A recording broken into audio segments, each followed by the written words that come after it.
Once upon a time, in a fabulous fashion land called Paris, a child named Christian was born. Little Christian was quite the artist, sketching his favourite shoes until his hands could draw no more. And when the townsfolk would ask him what he wanted to do when he grew up, little Christian would proclaim, "I want to make beautiful shoes." As time went on, Christian became curious about the world, and so one day he climbed upon his trusted steed and set out on an adventure. On his quest, he heard the sound of singing coming through the trees and arrived at a palace made entirely of gingerbread.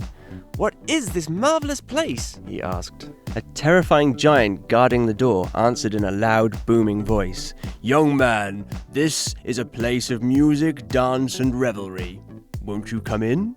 Intrigued, young Christian stepped inside. There he met a portrait maker named Helmut, a philosopher called Roland, and Grace, a mistress of music, who did a circus act, draped on a Harley-Davidson horse.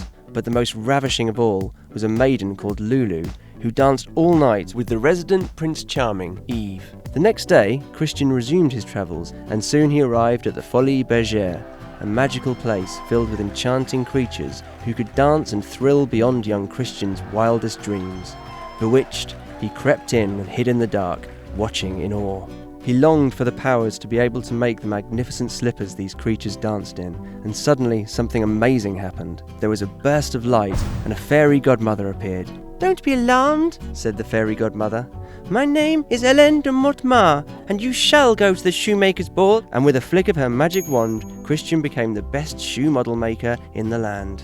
One day, as Christian was riding through the forest, he came across a princess crying in the woods.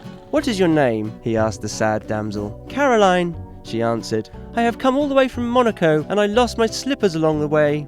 And so, Christian reached into his satchel and pulled out the glass slippers that he had made that very morning. "My, what beautiful ruby soles they have!"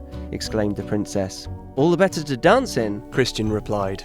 News quickly spread throughout the kingdom of a handsome knight who saved a shoeless damsel. Soon, other maidens came calling, and Christian's exquisite creations were the talk of kingdoms all around the globe, with Christian and all the beautiful, well-heeled maidens living happily ever after.